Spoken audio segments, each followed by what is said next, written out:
Okay. Hey, everyone. I'm going to go ahead and share my browser here. Hey, my name is Adam Rusch, and I am presenting for the Immutable Research Institute. We are with the Lobbying for Favorable Legislation category. And what we are is we are trying to answer the question, how can we defend ourselves from attacks by authoritarian governments and compromising legislation and unfair tax policies? I am in the United States, so we try to, we're looking to build something within a US regulatory framework and look at domestic issues. And so our problem statement is that we need more organizations that can support efforts to educate and advocate for favorable legislation. And so we are starting a not-for-profit entity that will educate about blockchain and advocate for this kind of favorable legislation. So who are we? Well, I hold a PhD. I work for the University of Illinois. I'm the organizer of the Champaign Blockchain Meetup group. My associates are Matthew Ploman, who's a certified financial advisor and works in the financial industry, and Christopher Kaniga, who's a system administrator who is just interested in this technology as well. And we're all members of the Champaign Blockchain Meetup group. And we want to do this because we feel like we can go beyond just having monthly meetings, and we want to have a formal organization that can take on, contracts and be able to have something a little bit longer lasting. So as a meetup group, we've had our monthly meetings. We've also organized an event with a state representative who came to campus. We invited him to campus and then partnered with academic units to talk about the Blockchain Technology Act. He is a ranking member of the legislature, and he is the one who authored this act that was passed. And this act is really important for the state of Illinois because it recognizes smart contracts as being legally binding and also recognizes public ledgers as being admissible as a record. So you don't have to have some other kind of receipt. You don't have to have, and if you go into court and you produce, and if you say, this was recorded on the blockchain and we agreed to it when we signed the contract, nobody can back out, which is a big step in bringing kind of like reverse engineering, the existing law to bring it up to speed with the new code as law. So we want to have more events like that. And we also want to have more materials that can help people understand why it's important to utilize blockchain technologies to facilitate this kind of, this kind of business practice, right? These are technologies that a lot of people just get caught up in. Well, are people getting scammed by cryptocurrencies? Are people getting into, are people speculating too high? And a lot of the legislators don't think about the fact that they can utilize these for, for existing systems. And the reason why we're kind of focused on the state level is because in the United States, the states do a lot of work regarding property, which we regard cryptocurrency as property, and also contracts, while the federal government is, more like security regulation. So if we get catalyst funds, that would give us a longer runway for success and allow us to produce more documentation that we want to work with our attorneys to do. Specifically, we want to use our money for our legal retainer to start the organization. We estimate it's going to be about $15,000 to $20,000 to start a not-for-profit organization, and that's about how much we're asking for. And it's really difficult in the United States to start a not-for-profit because the IRS has to look at your justification and make sure that you are following the rules to be educational and that you're not having unrelated business going on. But we believe that we can clear that hurdle. And then once we have cleared that hurdle, it opens us up for a lot of benefits down the road of receiving grants and also receiving donations from US persons that will be tax deductible on their taxes. So this is all about building that infrastructure for the long run. So what are our milestones? Within 3 months, we will have our not-for-profit application on file with the IRS. We've already started working with our attorneys for that. And once we're on file with the IRS, we can start doing our activities in good faith. It takes probably a year to actually get clear to make sure that we've been recognized. Within 6 months, we're going to be engaged in educational activities such as campus events, policy summits, legislator networking. We've already started establishing connections with similar organizations. Some of them reached out to us during the Catalyst process, which is really exciting. Just a great way that this whole program has allowed us to network. And within 12 months, we're going to be operating that quality education program at a high level, and we're going to be part of those networks of blockchain advocates that are making sure that people understand what blockchain is, people understand how this can be of benefit, and that we can start wrapping bring up lawmakers together. All right, and that's pretty much it. So yeah, I think I kept within the time. Thank you. I'll go for questions. No, great. Thanks, Adam. That was great. Okay. Has anyone got any questions for Adam and his proposal? Jonathan. Hi, Adam. Thanks for that. It was really good. Yeah, thank you. Your team, I guess your Catalyst funds will go towards funding legal responses. Is that correct? Yeah, so I can come to our fund here. We're actually basically asking for, I should probably hide that part. We're asking for $15,000, and that's basically just going to be paid to our lawyers. We've retained Gordon Law in Chicago to start the organization for us. And that's about what they estimate it'll take to start a not-for-profit organization and do all the paperwork. Right. So this is purely just company startup, really, and just get things structured and organized and get those formal relationships started.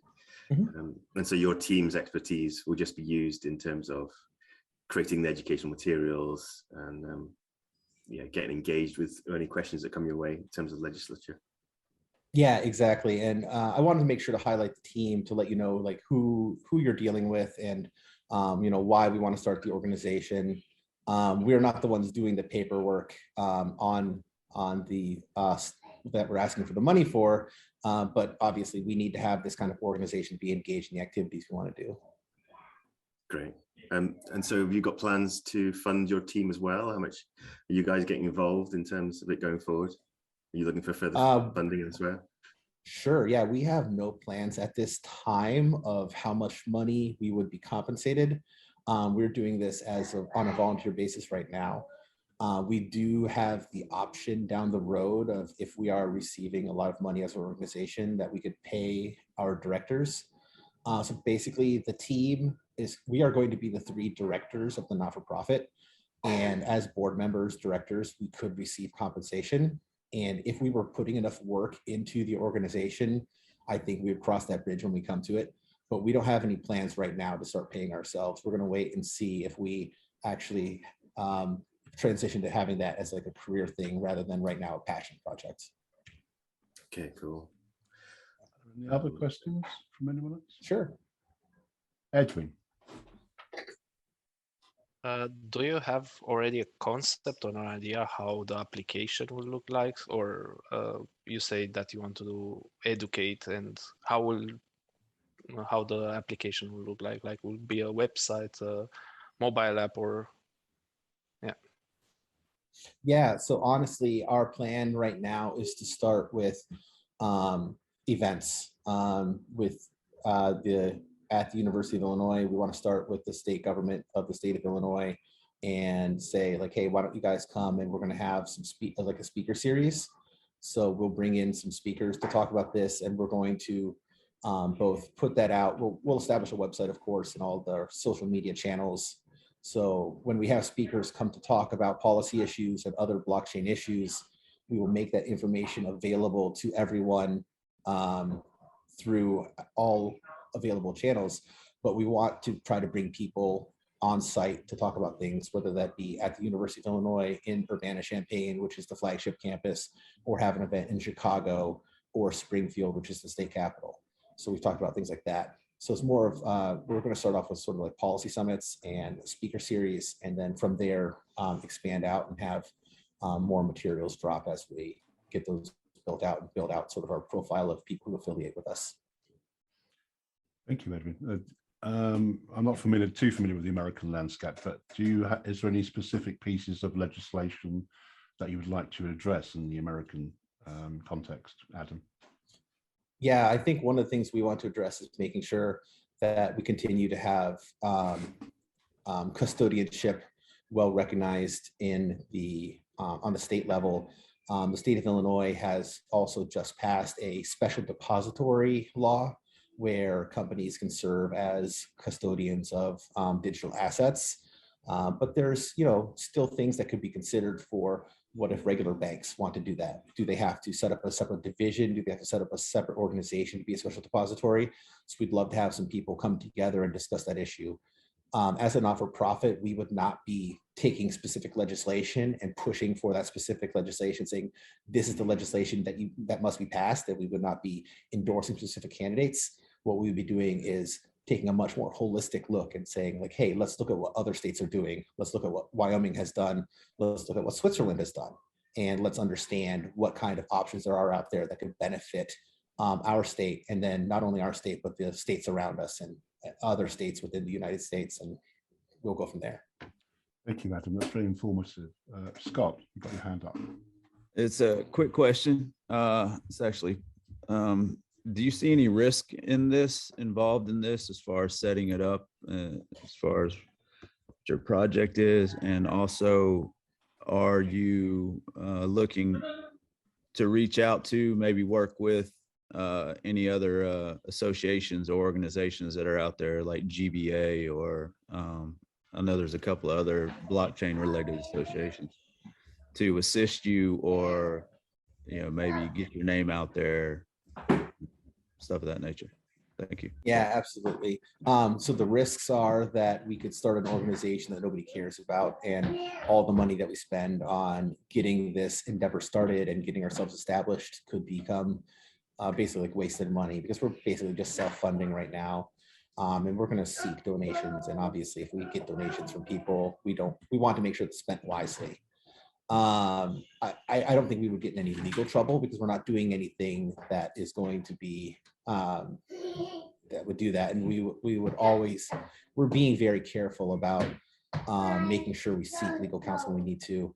As for other associations, we're just going to be basically reaching out to everyone. We want to try to connect with everyone we possibly can.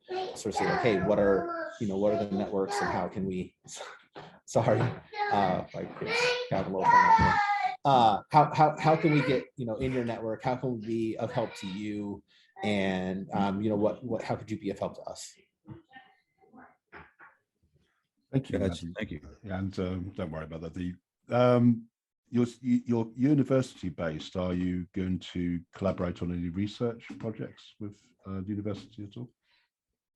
That's one thing that we have definitely talked about. So I personally have been an advisor to a couple university projects where they've had students working on things, and sort of they said like, hey, we're going to have some student presentations. Would you come and just sort of talk with the students a couple of times and listen to their presentation and give them feedback, because they have people from the community and in industry do that. And so they had some blockchain stuff, and so that was an absolute thrill. And I definitely want to use the organization to try to identify more people to bring them in, so we can say, hey, do you guys want to grow your cryptocurrency projects? Because we have more people who can be looking at those and advising your students now. We've got more people who are part of our organization. So yeah, let's get you guys doing more of that. Oh, and we absolutely could, though. If we have bank accounts, we can accept grants that would be harder for the university to take in through their bureaucracy. So if somebody were to say, we want to have some research done, but we can't donate to the university because we're going to just give you, like 50,000 ADA to do this, we can say, well, you know what, as a not-for-profit organization, we can accept the ADA, and then we can pay for the research by having an agreement with the university, because we're on site. So we can pay for that and have a partnership with them, so that we don't have to have the university deal with the bureaucratic steps of converting. So that could be cryptocurrency. That could be an added benefit, couldn't it? And yeah, Scott, that's something I. Sorry, I just got you. We're running out into the last minute, so I have time for one final question. Scott? Yeah, quick question. Any thoughts on, it might be premature, about like probably making this a DAO, maybe getting more community input, more community researchers, other, legal expertise in there?